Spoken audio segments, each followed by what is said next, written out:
तो बच्चों देखो, इसकी सेल रिप्रेजेंटेशन देख लेते हैं। सेल रिप्रेजेंटेशन देख रहे हैं ना हम इतने दिनों से, कि बच्चों मान लो जब हमने इसे एनोड में रखा और जब लेफ़्ट साइड में रखा, इसको SH को जब हमने लेफ़्ट में रखा, एनोड की तरह काम करेगी।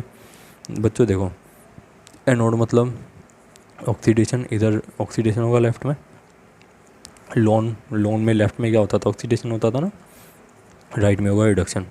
हम एक एग्जांपल लेके चल रहे हैं कि जब इसे हमने लेफ़्ट में लिया, जब ये एनोड की तरह काम करी है, और राइट में हमने दूसरा सेल रखा, कॉपर का हाफ सेल रखा। जब हमने कॉपर इलेक्ट्रोड राइट में रखी और लेफ़्ट में रखी हमने ये स्टैंडर्ड हाइड्रोजन इलेक्ट्रॉन। अब ये इधर एनोड की तरह काम करिए, ठीक है। अब एनोड की तरह काम करिए तो क्या होगा, इलेक्ट्रॉन छोड़ेगी। इलेक्ट्रॉन कैसे छोड़ेगी, H2 H+ में कन्वर्ट होंगे और इलेक्ट्रॉन छोड़ेंगे, ठीक है। इधर इसका ऑक्सीडेशन हो गया, हमने H2 से H+ में लिख दिया जैसे हम पहले लिखा करते थे।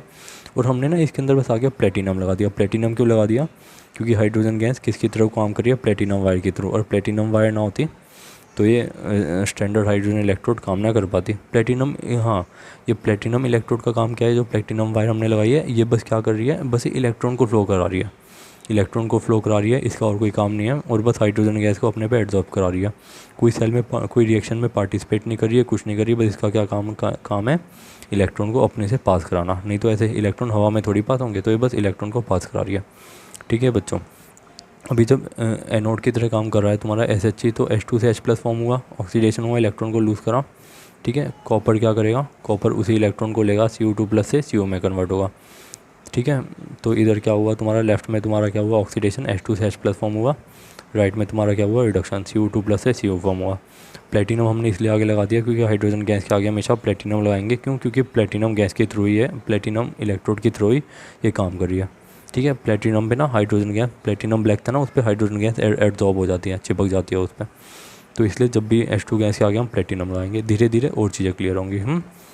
आई होप धीरे धीरे हो भी रही होंगी और भी हो जाएंगी धीरे धीरे, ठीक है बच्चों।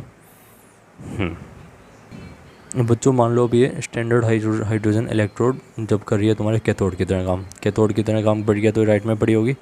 अब इस केस में क्या होगा, राइट में क्या होगा, रिडक्शन होगा, लेफ्ट में फिर से क्या होगा, ऑक्सीडेशन होगा। गैल्वेनिक सेल, बच्चों ये सब कॉन्सेप्ट गैल्वेनिक सेल की तरह ही सोचना। अब लेफ्ट में ऑक्सीडेशन हो रहा है, जिंक से Zn2+ फॉर्म हुआ, इसका हुआ ऑक्सीडेशन, इसका ऑक्सीडेशन हुआ बच्चों,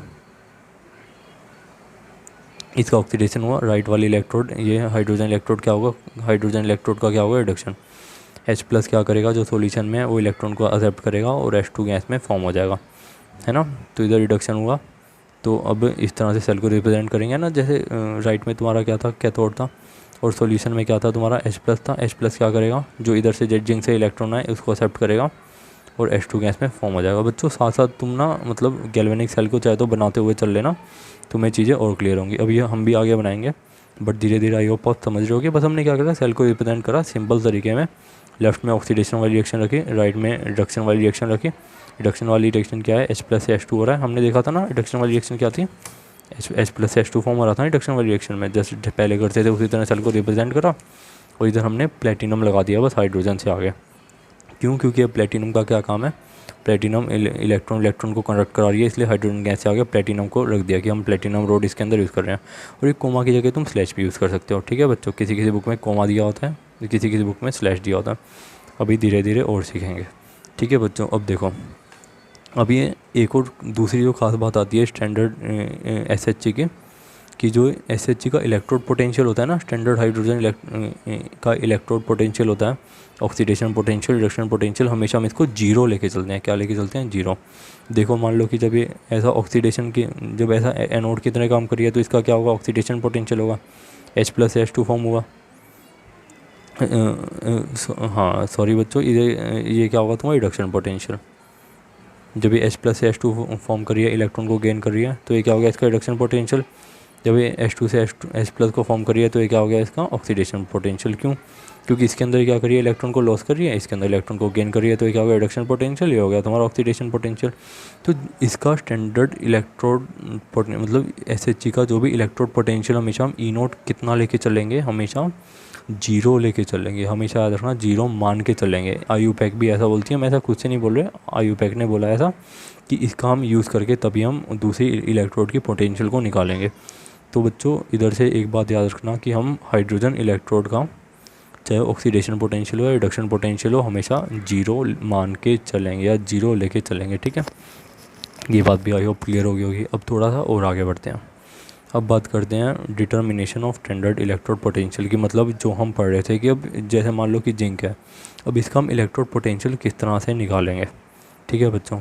अब हमने क्या करा, जिंक का हमने क्या करना है, इलेक्ट्रोड पोटेंशियल निकालना है, यानी कि E naught value of zinc Zn से Zn2+ निकालनी है, यानी कि इसका ऑक्सीडेशन पोटेंशियल निकालना है जिंक का, जब Zn से Zn2+ फॉर्म हुआ, ठीक है बच्चों। हमने क्या करा, एक भी कर लिया, ठीक है। लेफ्ट में हमने क्या रखा, जिंक को रखा, ये जिंक एनोड की तरह काम करेगा, इस पे नेगेटिव चार्ज होगा। राइट में हमने क्या रखा, स्टैंडर्ड हाइड्रोजन इलेक्ट्रोड रखी, ठीक है बच्चों। हमने कॉपर इलेक्ट्रोड की जगह SH रखी है, जब गैल्वेनिक सेल में इधर कॉपर रखते थे, इधर हमने लिखा स्टैंडर्ड हाइड्रोजन इलेक्ट्रोड को रखा।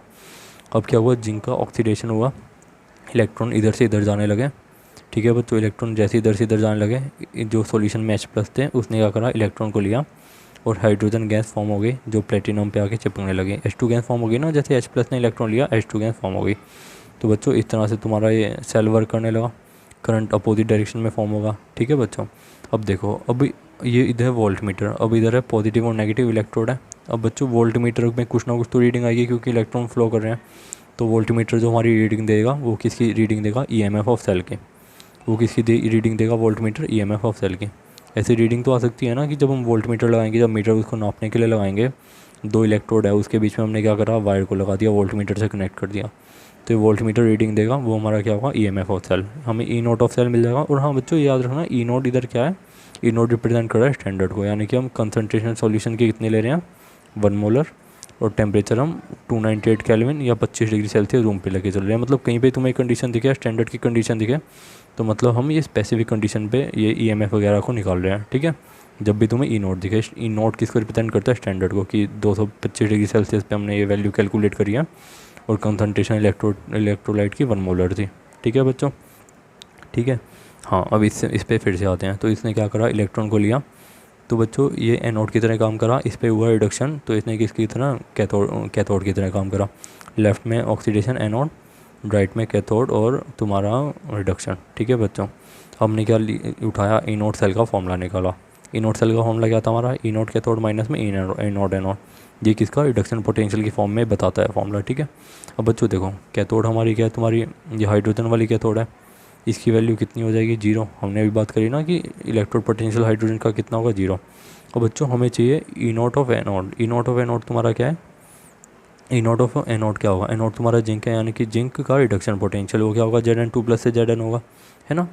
Zn2+ से Zn होगा ना इसका रिडक्शन पोटेंशियल। तो हमने बस इसका रिडक्शन पोटेंशियल निकाला, इधर से जो वोल्ट मीटर की रीडिंग आई थी हमने इधर पुट कर दी, तो हमारा इधर से ई नोट एनोड की वैल्यू क्या आ गई, या बोले ई नोट Zn से Zn2+ की वैल्यू क्या आ गई हमारी, 0.076, माइनस 0.76 आएगी ना, क्योंकि माइनस है। तो इधर से हमारी ई नोट एनोड की Zn2+ से Zn की वैल्यू आ गई 0.76, माइनस 0.76। बच्चों ये रिडक्शन ये आई है रिडक्शन पोटेंशियल ऑफ जिंक की। हमें क्या चाहिए, हमें चाहिए ऑक्सीडेशन पोटेंशियल ऑफ जिंक। क्या करेंगे, बस इसका उल्टा कर दो, माइनस की जगह प्लस कर दोगे तो इसका ऑक्सीडेशन पोटेंशियल की वैल्यू आ जाएगी।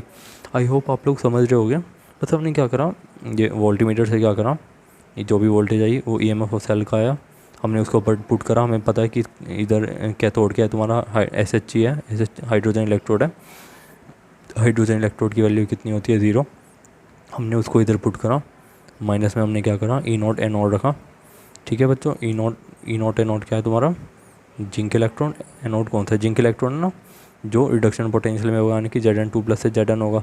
रिडक्शन पोटेंशियल मतलब इसने इलेक्ट्रॉन को गेन करके, तो ठीक है। इधर से इसकी रिडक्शन पोटेंशियल की वैल्यू आ गई, जो कि आ गई माइनस 0.76। हमें क्या चाहिए, ऑक्सीडेशन पोटेंशियल। ऑक्सीडेशन पोटेंशियल कैसे, Zn से Zn2+, जो भी रिडक्शन पोटेंशियल की वैल्यू है उसे उल्टा कर दो, ये वैल्यू आ जाएगी, है ना। इधर से रिडक्शन पोटेंशियल की वैल्यू आ गई माइनस 0.76। हमें क्या चाहिए, ऑक्सीडेशन पोटेंशियल, इसकी वैल्यू को उल्टा कर दो, तो हमारे पास क्या आ गया, ऑक्सीडेशन पोटेंशियल ऑफ जिंक आ गया। क्यों, क्योंकि ऑक्सीडेशन पोटेंशियल किसके इक्वल होता है, माइनस रिडक्शन पोटेंशियल के। आई होप थोड़ा और क्लियर होगा। एक ही लास्ट क्वेश्चन देखते हैं NCERT का, तुम्हें चीज़ें और बेटर समझ आएंगी।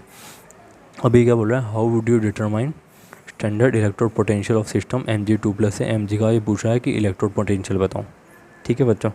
कह रहा है Mg2+ से Mg का इलेक्ट्रोड पोटेंशियल कैलकुलेट करो। कैसे कैलकुलेट करेंगे, फिर से वही सेल लगाओ। इधर हमने क्या करा, Mg की इलेक्ट्रोड डाली, उसको MgSO4 उसी के सॉल्यूशन में डाला, हमें वायर से कनेक्ट करा, राइट में लगी स्टैंडर्ड हाइड्रोजन इलेक्ट्रोड।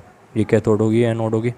ठीक है बच्चों, वोल्ट मीटर फिर से रीडिंग देगा, जो कि क्या होगा हमारा ई सेल की वैल्यू होगी, ई नोट सेल की, क्योंकि हम ये टेम्परेचर 298 केल्विन और सॉल्यूशन इन इलेक्ट्रोलाइट की कंसंट्रेशन हम कितनी 1 मोलर लेके चल रहे हैं।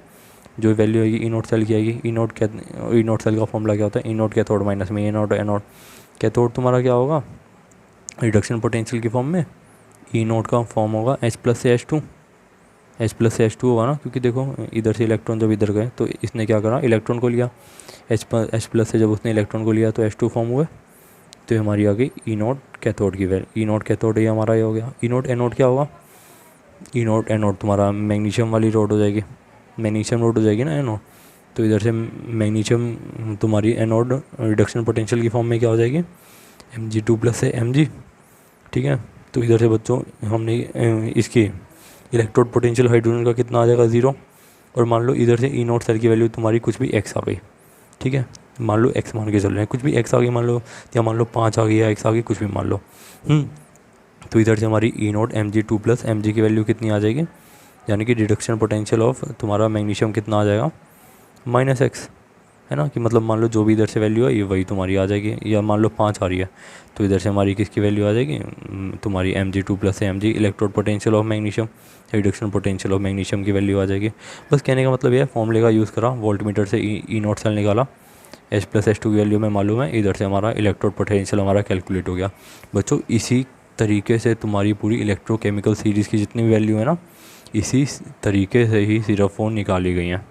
ठीक है बच्चों, ये तुम्हारी ऑक्सीडेशन ऑफ रिएक्शन है, रिडक्शन ऑफ रिएक्शन है, हमने इसमें सब पुट करा। ठीक है, जो भी वैल्यू तुम्हारी वोल्ट मीटर में आई वही तुम्हारी क्या थी, स्टैंडर्ड इलेक्ट्रोड पोटेंशियल ऑफ तुम्हारा मैग्नीशियम।